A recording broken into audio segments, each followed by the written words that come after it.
On February 17th, 1991, took off on a BAI mission about 120 miles south of Baghdad, climbing through about 32,000 feet is where I experienced a problem. My plan was just to climb to the moon and go home, try to save a bunch of gas.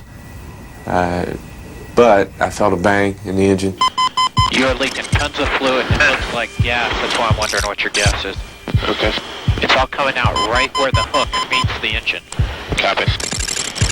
Okay, how far do I got to go? 40 or 60 miles. Might make it, Nick. Yeah, you will, Homer, man. Don't worry. For as long as pilots have been getting into aircraft, pilots have worried about getting out of aircraft. It's only natural.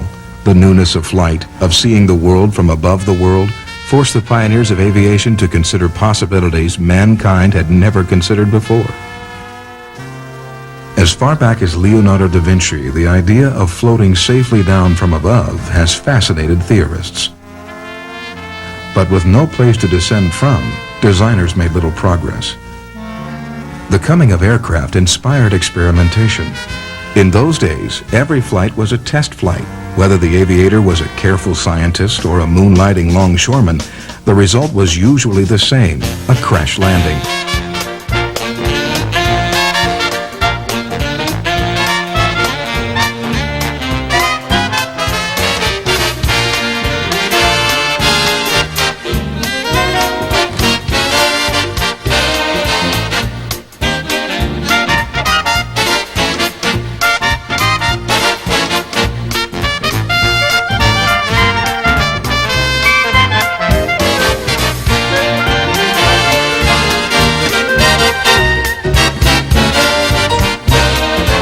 In place of wings, we use spindles on this ship.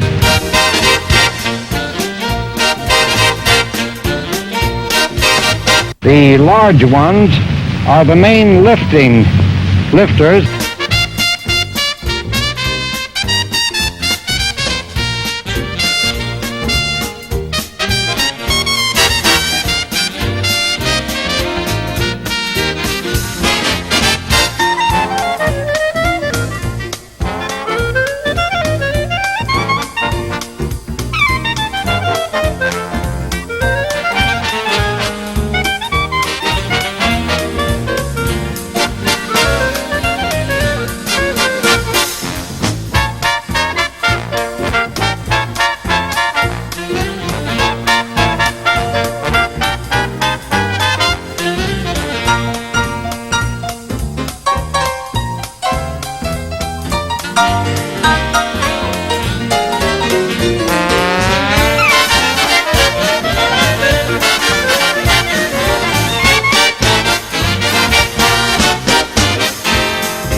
Those few occasions when the pilot walked away and the plane didn't need repairs were cause for celebration.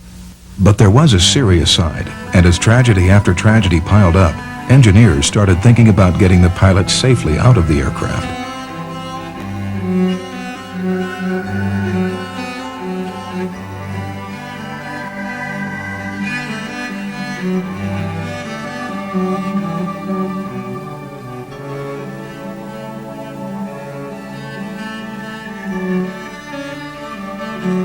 By the first aerial battles of World War I, parachutes were more or less dependable, but bulky and so difficult to use that most pilots refused to carry one.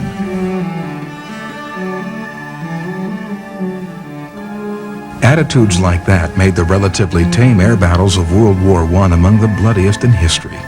When a plane was so badly damaged that it was headed down, the pilot went with it, slowly, often with time to salute his killer. It was gallantry born of a simple truth. If you can't get out, you go down with the ship. I've got the nearest divert for you, Hopper Albertine for 134. Is that what you got? Yeah, I got it. I'm not going to make it. So at this point, I figure I've got three options. The best option, the first one, was to make it across the border and land at Hopper Albertine, about 8,000 feet of runway there. Figured I'd have one stab at it because the weather was marginal when we took off for that location. The second option was to get across the border and jump out.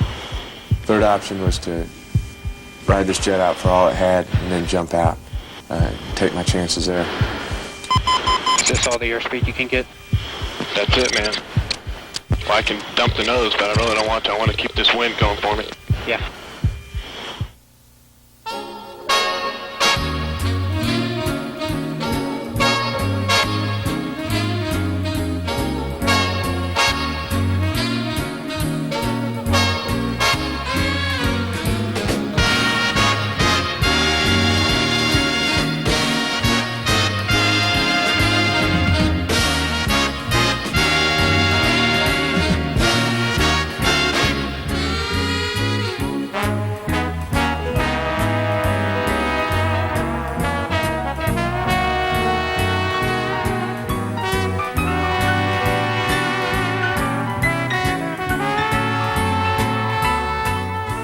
By World War II, parachute packs were smaller and less intrusive.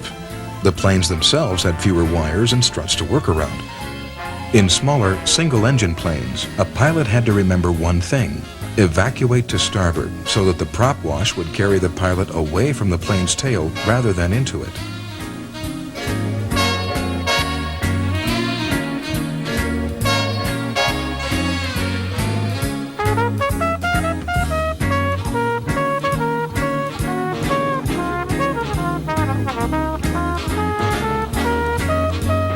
The enemy fighters are massing for an attack on our bombers, while our pilots watch every move of their varied tactics. The Jerries make a sneak attack on our bombers from behind. Gun camera film, captured from the enemy, reveals how they hammer our bombers with their 22 millimeters.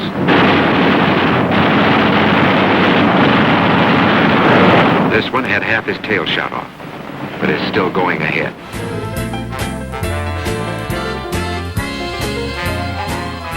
On the other hand, if you are in big planes, your escape route may be difficult.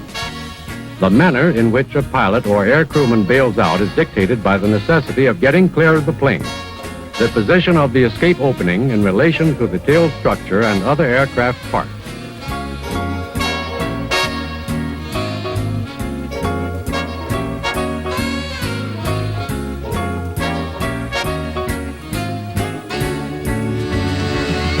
Was a mission turned back by enemy action.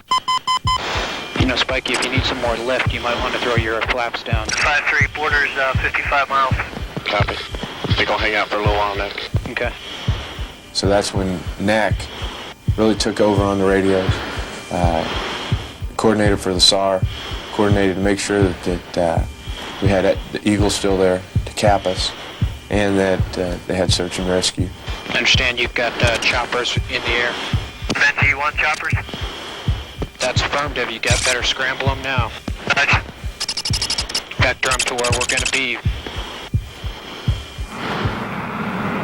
Air Force films of the Army's newest fighting plane, the jet-propelled P-80 Shooting Star. The P-80 is believed to be the fastest fighter in existence. The secret of its spectacular speed lies in the new knife-edged wing and its powerful kerosene-burning jet engine. The P-80 operates at high altitudes with long range and at high speed.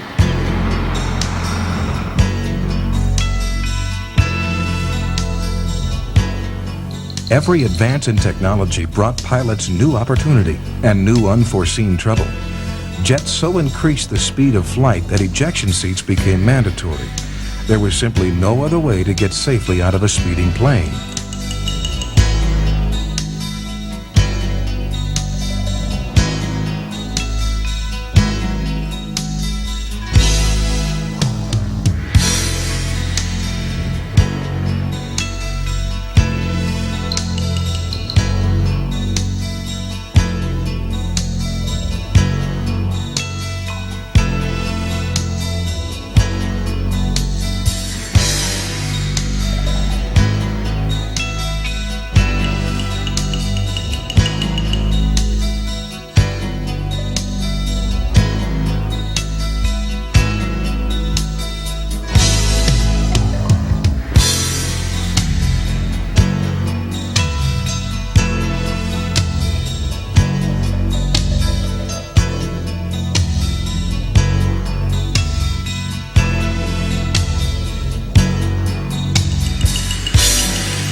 The solution to the problem dated back to 1912, when a French aeronautical engineer proposed aircraft that could actually expel a pilot as it crashed.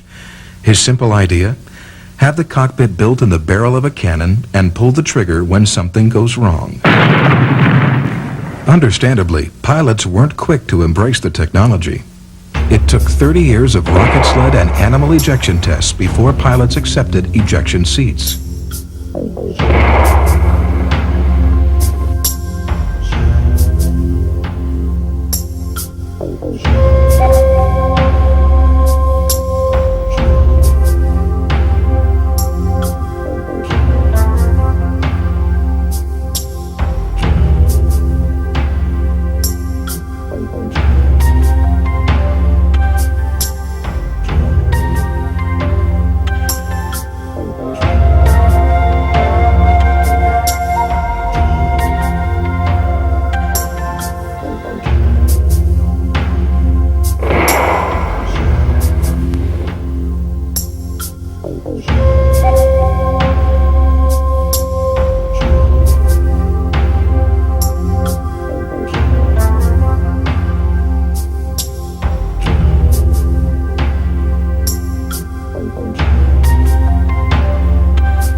What's going on, man? Just bummer. At about between 40 and 45 miles from the border, I'm between 12 and 15,000, and I get another bang, second bang out of the engine. Okay, now you've got fire coming out of your engine. It looks like it's falling. What's falling? Well, it looks like you got sparks and shit coming out of your engine now. Okay. Bulldog? Okay, I'm having a more serious problem now, okay?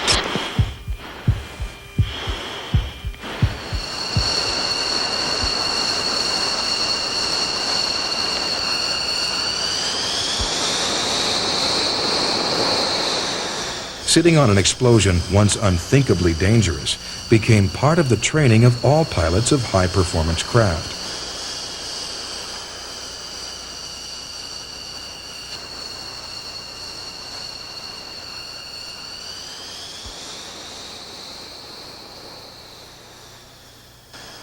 Practice. Get yourself in an ejection trainer and go through the procedure.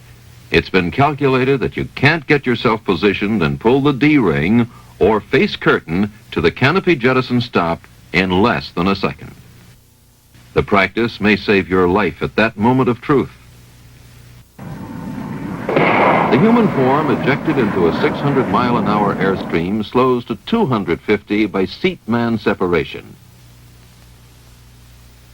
With a zero lanyard connected, your chute would open in 3.5 seconds at 160 miles per hour. That's why Air Force and Navy experience shows that out of nearly 6,000 ejections, not one man was lost due to chute destruction at high speed. Perhaps the biggest improvement was also one of the simplest.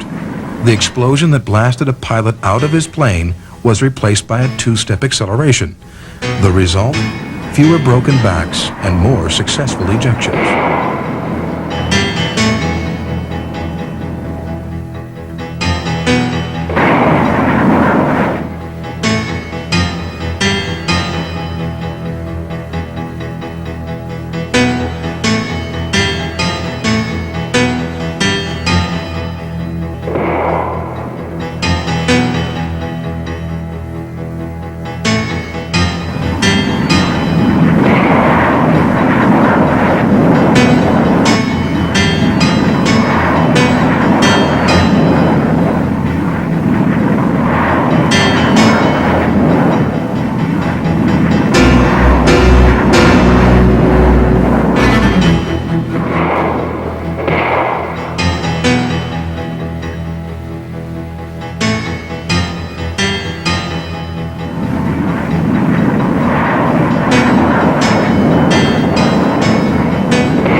As aircraft specialized and expanded the operational envelope, ejection technology became more elaborate. The engineers tinkered with downward ejection systems.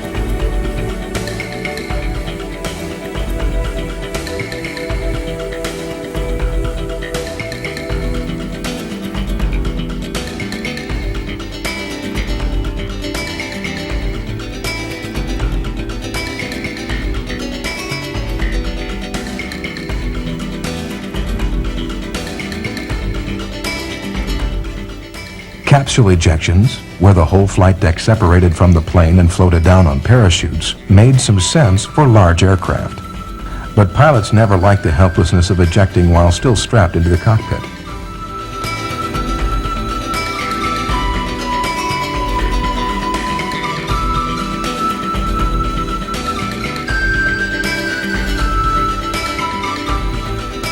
The F-111 and B-1 both depend on capsule ejections.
The SR-71 brought high-performance flight to Mach 3 at over 100,000 feet.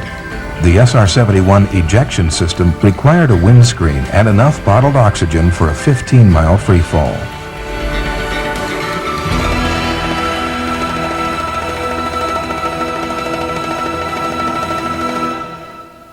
In most ejections, explosives blow the canopy upwards and the wind pulls it away from the plane. The AV-8 Harrier, with its ability to hover, posed a new set of challenges. To make ejection possible, the Harrier's canopy is banded with explosive strips. When the pilot needs to get out, the strips explode and the plane's canopy disintegrates. The pilot rockets neatly through the shattered plexiglass.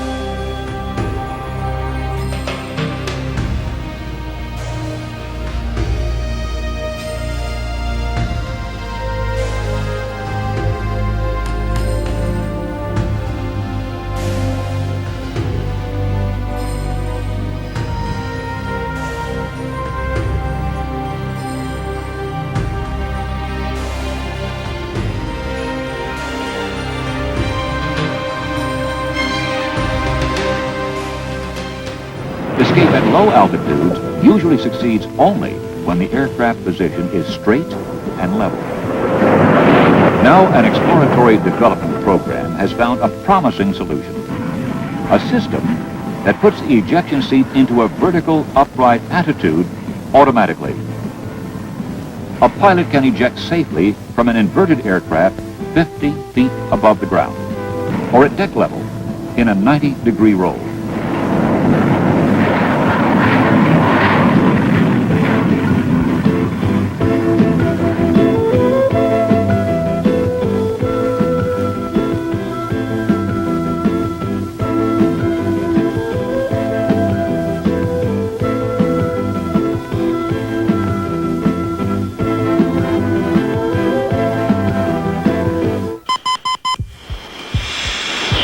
Benji 1, Benji 2, Victor.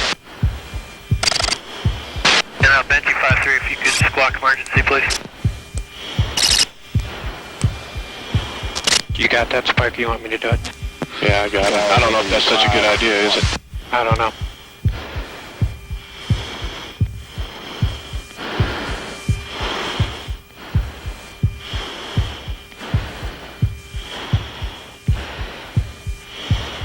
I've always thought that it's sometimes difficult, sometimes easy to make an ejection decision. The easy ones are when your wing gets shot off or your engine blows up or your flight controls lock up. That's pretty self-evident that it's time to leave the aircraft. There's other times when the pilot hopes he can salvage the situation or he hopes things are going to get a little bit better. But by waiting that extra moment, it's certainly possible that you're going to put yourself out of the ejection envelope. You gotta clear it, I'm punching out. Let me get your gear. Don't forget them. Okay, watch them for me, I'm not ready yet. Okay. I'm coming down with you. The decision to eject or not to eject is one of the most difficult any pilot faces. Save the plane or save yourself, or both, or neither. The training films make clear the official position.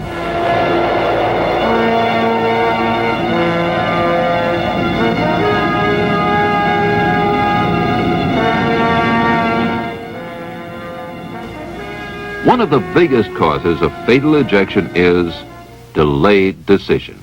The earlier you make your decision, the better your chances. If you don't eject in time, there's no equipment that can save you. But fate dealt pilots a warning almost as soon as ejection seats became standard equipment. The very first pilot to eject in an emergency watched his plane bank gently and settle undamaged in a nearby pasture.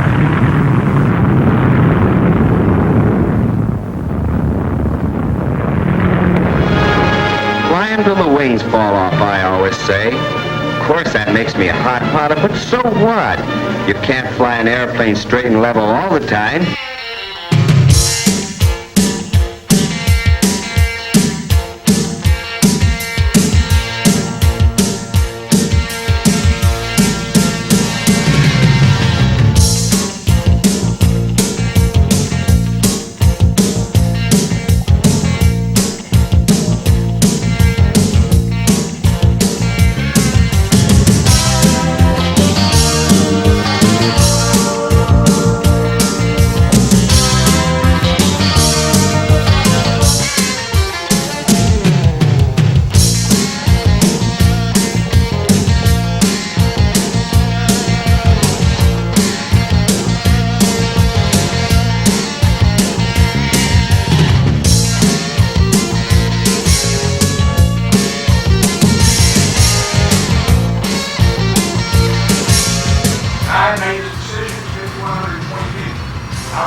there is no such thing as a routine ejection, and pilots lose limbs, eyes, even their lives just getting out of their crippled aircraft.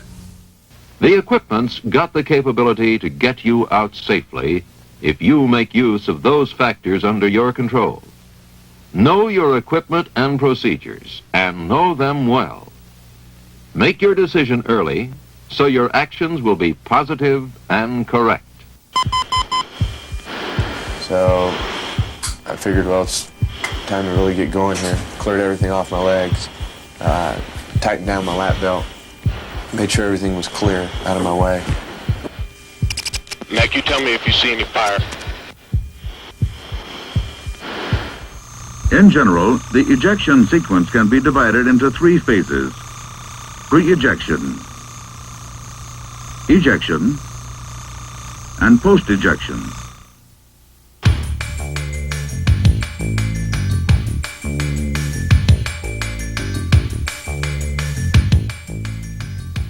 It's pretty incredible when, I mean, that was my 39th mission, and, you know, we'd flying out to Charlotte a lot, but hadn't got hit, so when I finally get hit, it's anger. It's like, I can't believe these guys got me. Ejection is a flight within a flight, with its own checklists and pre-flight rituals. And from the day we get into pilot training, and even before you even step in the first airplane, the other thing they stress is emergency procedures. Every pilot who finds himself in an ejection situation faces an almost impossible decision. A decision that, once made, can't be taken back. A decision that can save a life or cost a life.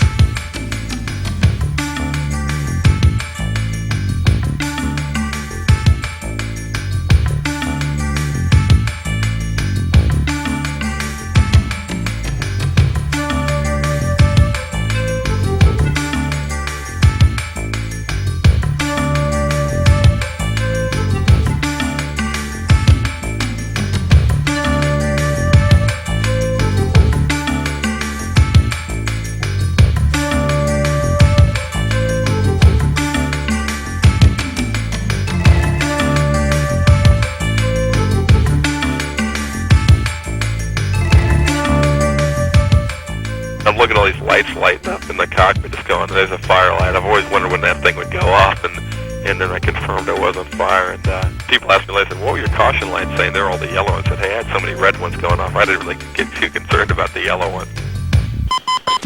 Okay, it's red sparks popping out right now. Okay, just tell me if you see a fire. Okay. Stay with it, dude. Okay, you're on. I'm getting out. Okay, you're on fire. Bulldog, we've got him out. We've got him out. He's out of the... Bulldog, we have a good shoot. Bulldog, Benji, do you copy? I copy, marked. How far are the choppers away, Bulldog? And confirm good shoot. Good shoot. How far are the choppers away?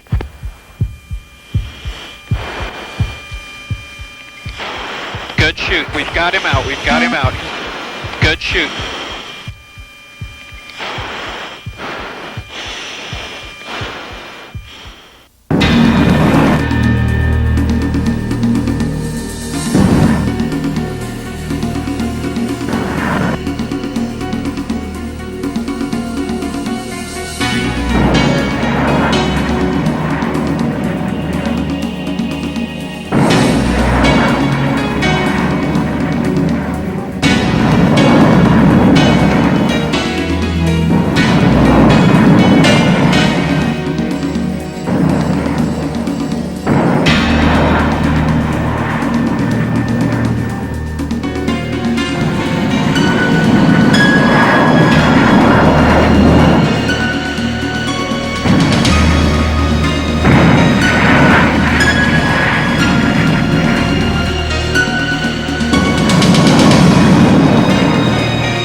It's a pretty awesome sight.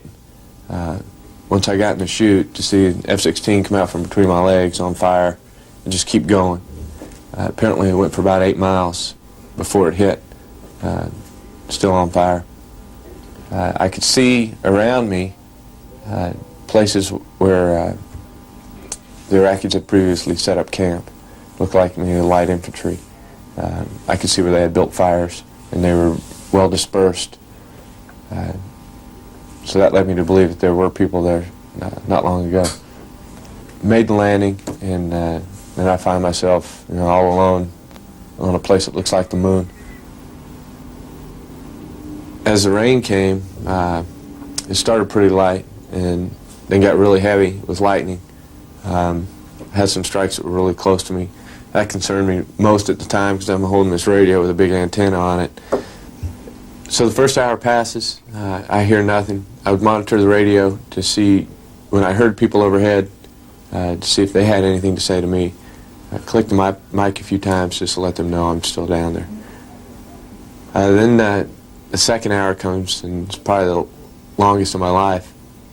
I still knew that those guys were going to come, but then you start thinking about other things like, well, what if everyone just screwed it up and no one shows up? What if these guys get me? Am I ever going to see my family again? About a minute later, I heard the faint sound of helicopters. Best sound I've ever heard in my life.